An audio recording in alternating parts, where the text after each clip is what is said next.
The overlap between Amazon and D2C comes out that it's about 3 to 5%. And people are thinking it's, 20, 30% or something like that, literally like 10x more.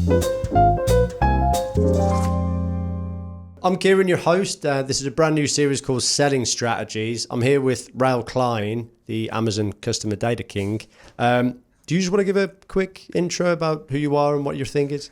Yeah, thanks for having me, Kieran. It's great to be here. So that's the first time I've been called that, the Amazon Customer Data King, but I will take it. I think it's great.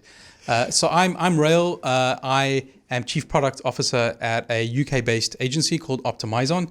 So we cover multiple marketplaces and D2C, full service agency. Prior to that, I co-founded a company called Nozzle, which is specifically for Amazon sellers and very focused on customer behavior, specifically what happens after the first order. Do people come back? Do they come back and buy the same thing? How long does it take between orders? How profitable is a customer over time? And crucially, what do you do with all that information? How do I grow my business? How do I make it more profitable with all that data? So we're now part of the Optimizon family because Nozzle belongs to Optimizon as of about 2.5-3 months ago. And so, yeah, super excited to take it from there. Cool. So we're just going to be a pretty informal chat. We'll dive into all things Amazon. So if you're an e-commerce retailer who sells on Amazon, this episode is for you. Right, let's get into it. First question, I just want to dispel a myth, common myth.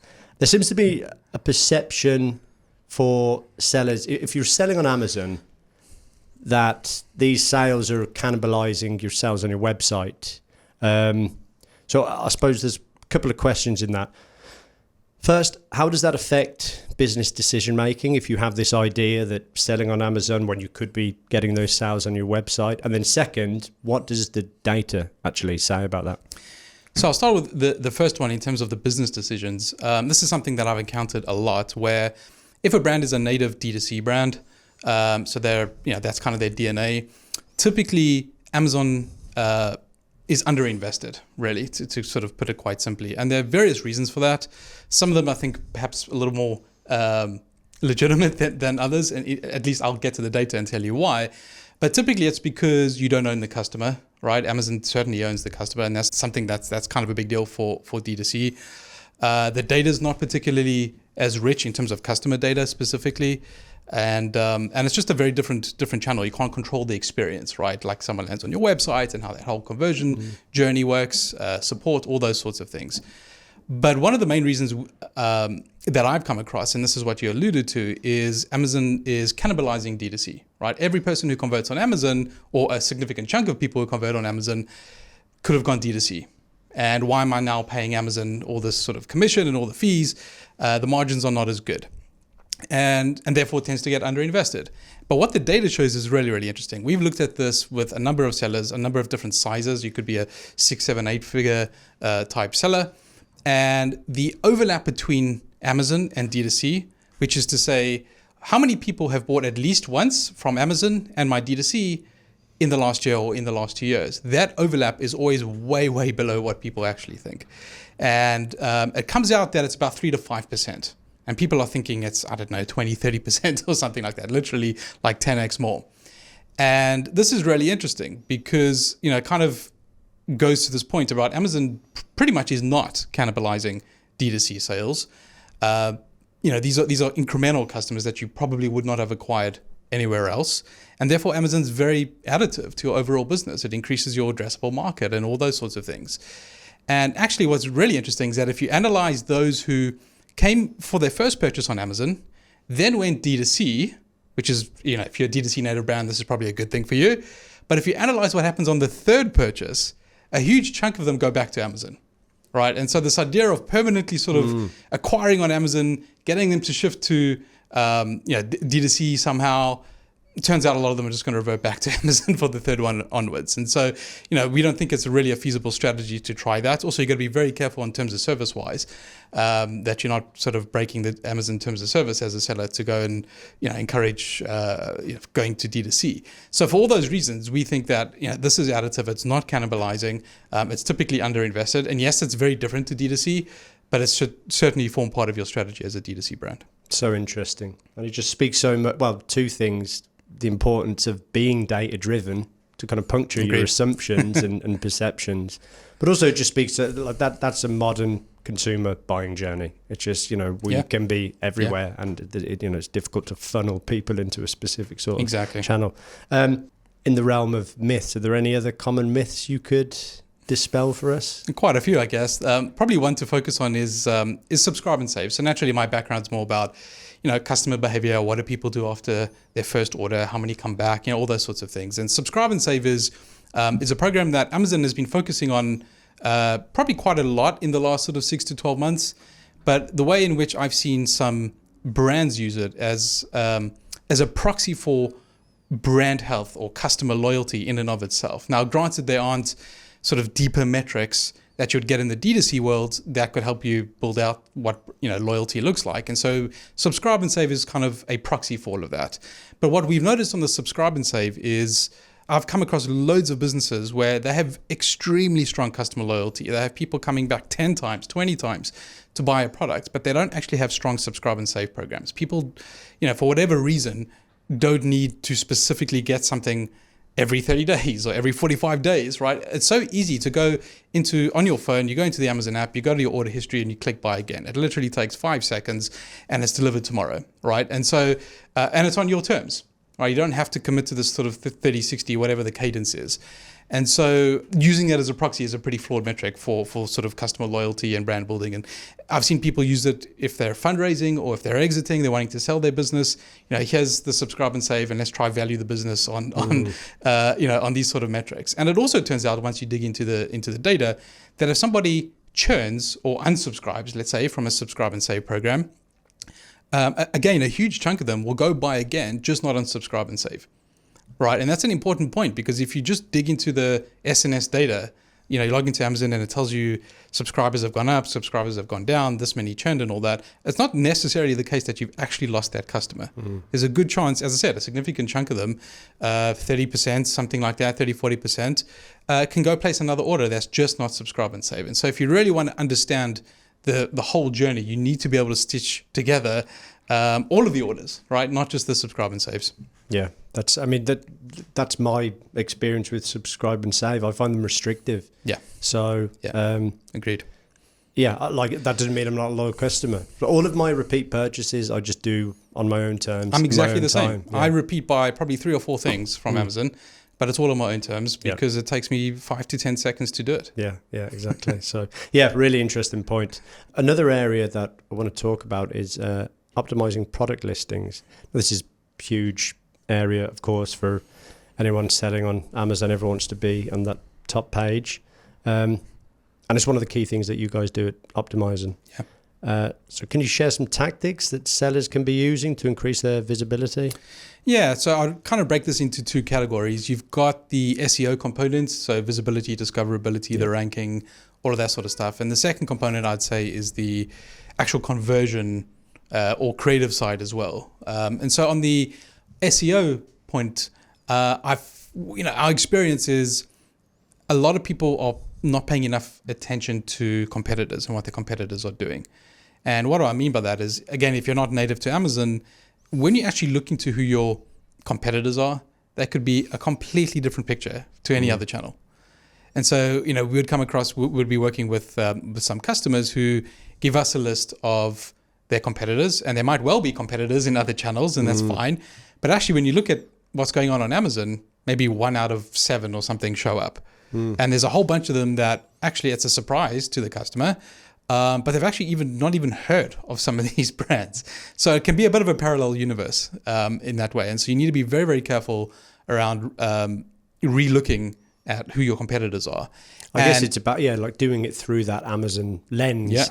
People have established ways of doing their competitor research outside of Amazon. Exactly. But they haven't. You need to leave that at the door. Yeah, leave that at the door and kind of reset for doing it in Amazon. Absolutely. Yeah. And once you establish who they are, you can actually there's tons of data on Amazon, right? You can actually figure out what they're actually ranking for, right? And that's also a really good basis for what you should be thinking or ranking for. And you can obviously go look at their listings and all that sort of stuff. So, I think understanding the competitor is one big area where customers trip up, and they just sort of take their list of keywords and whatever else and competitor list from other channels and from Google, and they import it in and wonder why they're not getting the right results and all that. And so that's probably the biggest tip, I would say. There's also, clearly utilizing everything that Amazon gives you, right? So your title's clearly going to be the most important component there, but all the bullet points and everything else are really, really important to do. I would also be very focused on A/B testing, right? I mean, again, it's not an area where Amazon has been traditionally very strong around A/B testing. So this is a way of showing two versions of the listing to do two different sets of people to see which might convert better, things like that. But they have developed some tools in that area, and to adopt that experiment mindset to see what works, I think is very important. Again, could be really different to what works in every other channel. Yeah. And there's front end and back end keywords. So the front end would certainly be focused on sort of the title, the bullet points, things like that. Back end is where you can probably experiment a little more, right? It might be tangentially related to what you're doing, but you can still rank and maybe pick up a new audience, something that wasn't explicitly looking. It's pretty much like a broad match, let's say. So I think those are some of the things to do on the SEO side. On the creative/conversion side, I think images, again, not this is, I guess, the consensus view, right? I'm not saying anything I think particularly interesting here because it's true. I mean, the creative and the images in particular are incredibly important. People typically, the images, the reviews, things like that, I think are some of the most important criteria that we see behaviorally over and over again. So not taking shortcuts on the images, I think is really, really important there. But again, it comes down to a lot of the A/B testing. You can actually A/B test these things. And so is it lifestyle images or whatever, those sorts of things. What do you use as the main image? All those kind of things I think are subject to A/B testing. But what definitely needs to be the case is don't compromise on them. It's worth investing in. For sure. Obviously, building direct customer relationships with your customers on Amazon is not that easy. Yes. Are there any strategies that you can recommend for Amazon sellers to, increase customer lifetime value or kind of improve repeat purchases? You've spoken a little bit about the subscribe and save, but that doesn't necessarily mean that you're not a loyal customer. So, exactly. Can you speak to that? This is an interesting area because it's something that historically Amazon has not been focused on, right? The tools to encourage repeat orders and people to come back again. Amazon's been lacking, right? Especially if you're coming from the D2C world and you're thinking about all the abandoned cart, prompts and emails or email marketing, even all those sort of things. However, in the last, I'd say again, sort of 12 to 18 months, this is an area where Amazon has actually been focused on and released a few interesting things to us that help on the retention side. So the first thing would be just on the advertising side, the ability to remarket. So typically it was reserved for Amazon's DSP product, demand side platform. So this is something that typically very large brands would only use. It's super expensive to use. It's on cost per 1,000 views, not cost per click. So you can't always, get some sort of guaranteed performance there. You would have to commit to minimum spends every month to go and, even use the tool in the first place. But actually, in the last 12 months, they've released these remarketing capabilities to the search products, right? So we're talking sponsored brands and we're sponsored display. And so you can actually say, I want to show this ad to someone who's bought from me in the last 30 days. And so clearly putting this product in front of them again. It doesn't necessarily have to be the same product. It could be a complementary product, or if you're trying to cross-sell, upsell, all that kind of thing. So definitely a lot of investment on the advertising side about trying to encourage those repeat orders. You could argue that's an expensive way, right, to encourage repeat orders. The other thing they've done is, believe it or not, introduced a very basic email marketing. Now, if you had asked me 2 years ago, 3 years ago, Amazon introducing email marketing, I would have laughed, right? Like, this is kind of a cardinal sin here. But this, I think we might come to that a little bit later, speaks to like a wider strategy shift from Amazon and where they're going, which is super interesting. But the bottom line is, you can send an email to customers that have bought, let's say, in the last 30 days. It's a very, very basic tool. It's version 1. And Amazon has a bit of a patchy record around, how good version 1 or version 2 is. But for me, the most important thing is, it's a shift in mindset from Amazon, and this is something that they're experimenting with, hopefully investing in. And as I say, it is so basic that you don't have much choice, right? You basically select the product in the targeting rule. It's product A, and it's the targeting rules people have bought in the last 30 days. Amazon does the title, they do the image. Like, you just don't, if you're used to customization, it's not going to happen, at least not in this version. But those are two, I think, really interesting shifts to the retention side and the lifetime value side that Amazon have done over the last 12 months. So yeah, super excited about that. We've certainly had encouraging results on both of those, right? On the remarketing side and the email side. Super interesting. And yeah, we'll get to that a bit later in terms of what you're going to see the direction of Amazon going and stuff. Yeah. But just for now, so I want to talk a little bit about customer data. This is kind of your area of expertise, and the challenge that a lot of sellers on Amazon have is that it's just quite limited what they provide. You know, and obviously customer data is so important to the customer experience. Amazon have built their reputation on providing that quality customer experience. Yeah. So what do you recommend to sellers to bridge the gap, I guess, in order to get a bit better read of their customers? I mean, tech stack will be like one option, but, you know, sure. Beside that? Yeah, I think there sort of three levels to this. The first would be they've got a little bit better in their own dashboards. If you log into, I don't know, Seller Central mostly, I would say, where if you go into brand analytics, you'll get some sense of a repeat order rate. It's not the best definition. It's not the best methodology, but it could give you a sense of, like, is it a lot? Is it a little?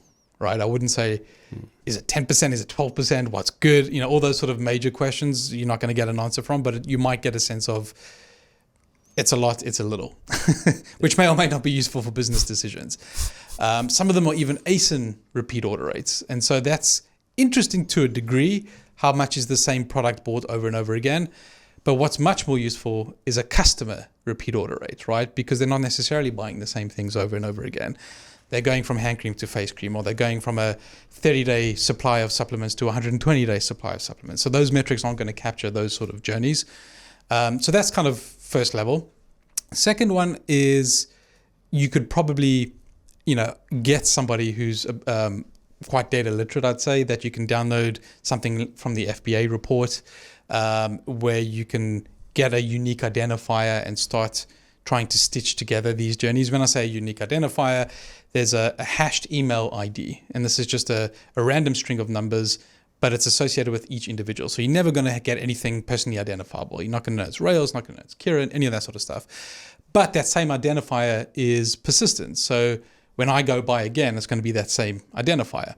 So if you download these FBA reports with quite a lot of data crunching, but it's doable, you can kind of stitch together, show me every time where, you know, this unique identifier shows up and what products they bought, and you can do all of that.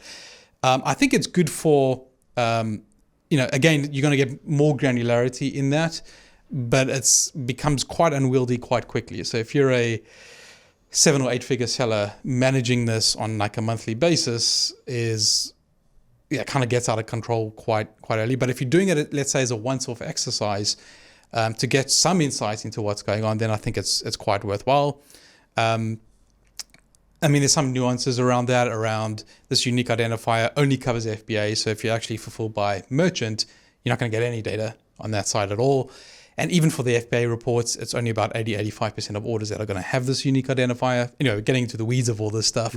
So it's unwieldy. It's quite robust, I would say. But just, you know, if you want to be updating this on a regular basis, it's not that scalable. The third one is just using, I guess, a tech provider, right? And that's obviously Nozzle's DNA. That's our history and all that, where it's just taken care of. It covers all FBA and FBM and all the unique identifiers, all that sort of stuff, and gives you insights. The critical thing from all of this is, what are you using it for, right? Like, what decisions am I actually making? And I guess we'll come to that as well.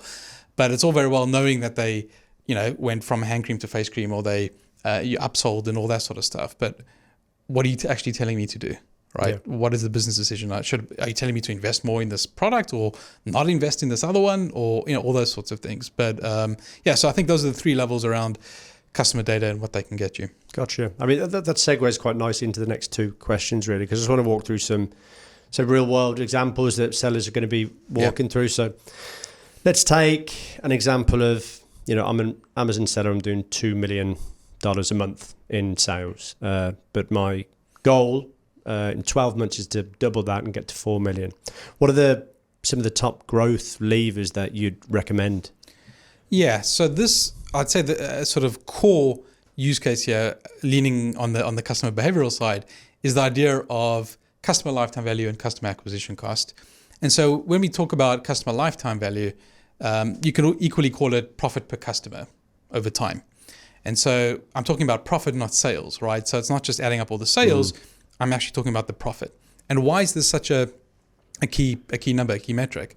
Well, if I know that, let's say on the first purchase, the average profit per customer is $20, that means that I can spend up to $20 acquiring a new customer if I'm going to break even on that first order, right? So that's kind of the thinking behind it. But what's really interesting is, well, what does that number actually grow to after, let's say, 3 months? So after 3 months, instead of the average profit being $20 per customer, let's say it's $30 per customer. Now, why is it grown? Why is the lifetime value or profit per customer grown? Primarily because of three things. Number one, it's some people come back, right? Some people come back for a second or third order. So that's going to increase your average profit per customer, clearly. Number two, some people come back in those 3 months or in those 6 months. And so when we talk about LTV, lifetime value, it's not helpful to just give you a number. Did you know your LTV is $100? Okay, am I going to wait 5 years for that? Or, am I going to wait 12 months? Because, that's going to significantly change how useful it is and what decisions I make. And so when we talk about LTV, we're always talking about a 3-month LTV, a 6-month LTV, always associate some sort of time frame to it. So let's say it's grown for 3 months because some people are coming back in 3 months. And the third thing is your margin, because you can have people buying from you every single day, but if your margin is near zero, your lifetime value is just not going to grow, right? It's profit per customer, not sales per customer. And so really getting into that sort of mindset, I'd say, is really, really important. So let's take that example, right? So let's say you've got on the first order, typically you're making $20 per customer. That means you can spend up to $20 acquiring someone to break even on that first order. But it's grown to $30 after 3 months. And so this all of a sudden means you can now spend 50% more. You can spend $30 acquiring a customer. The trade-off is you have to wait 3 months to break even. But what can you do with this extra $10, right? You've gone from spending 20 to spending 30. And this fundamentally changes your entire customer acquisition strategy, right? Just purely in an Amazon sense, you can go after much higher cost per click terms, which were previously out of reach, let's say. You can start actually competing on these terms. You can invest in higher up the funnel strategies, whether it's the sponsor brands video or the demand side platform, the DSP stuff. Typically stuff that was just way out of reach, either because it's too expensive, now becomes within play, right? And you can start directly challenging competitors and things like that. And you've got the numbers behind you to back up the strategy, which is to say, let's wait 3 months to break even. And clearly you're going to be monitoring your new customers and are they as profitable as your older customers and all that sort of stuff. But this is why this is such a powerful growth metric where, a little bit of patience can really, really pay off.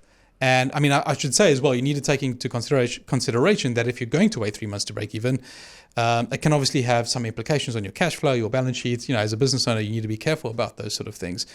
We've seen this playbook over and over and over again where, especially if your competitors are not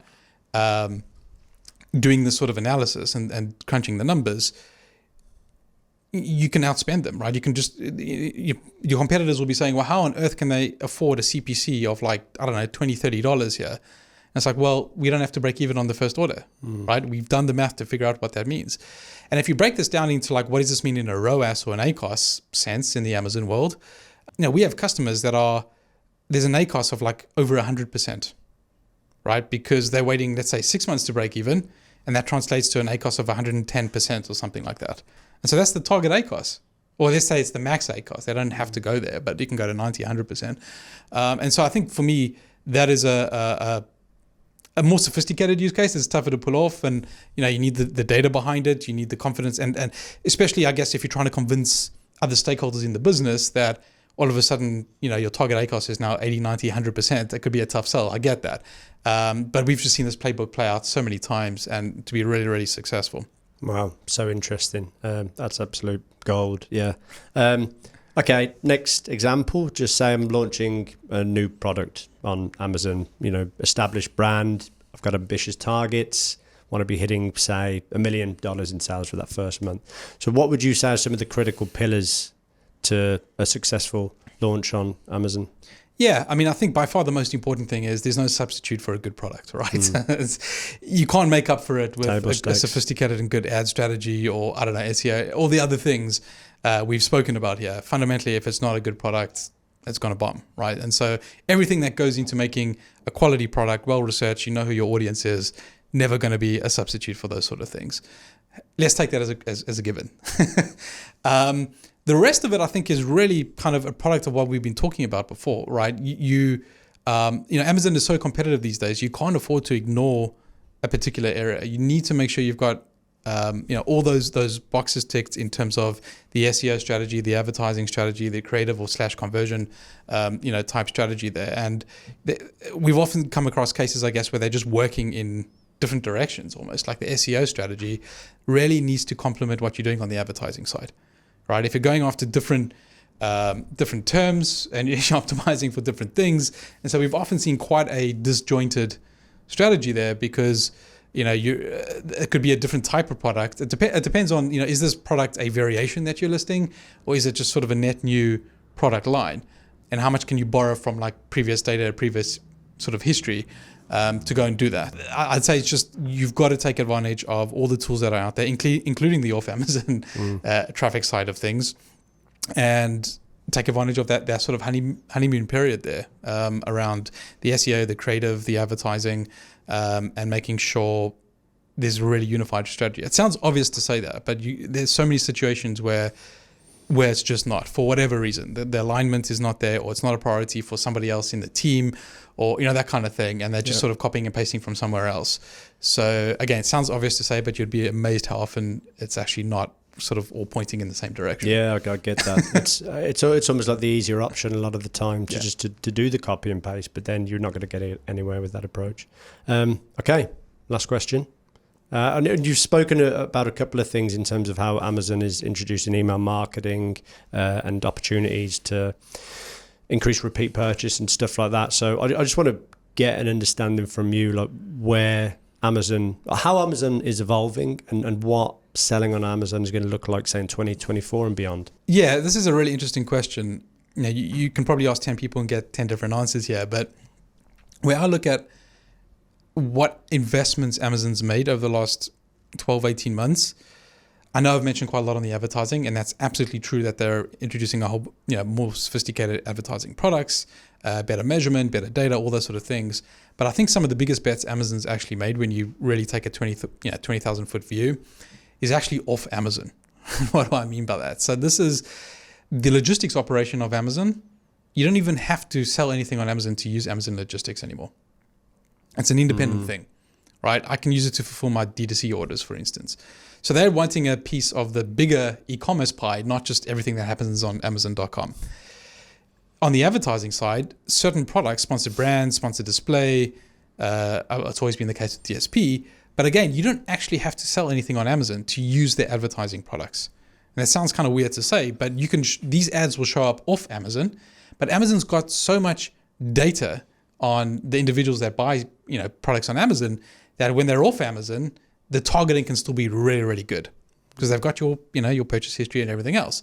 And so that's become attractive. Some of the largest advertisers on Amazon don't even sell anything on Amazon. It's car companies and things like that, right?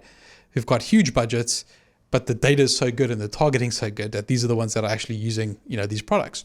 There's another initiative called Buy with Prime, where if I'm a D2C, Shopify, or whatever it is, I can actually, at checkout, have somebody have the option to actually buy literally if you're a Prime member on Amazon, buy with Prime. And that means that it's going to be fulfilled by Amazon, but it stops me from, the friction getting out my credit card, and maybe I don't trust this small Shopify site. Here's like Amazon taking care of it, and all that kind of thing.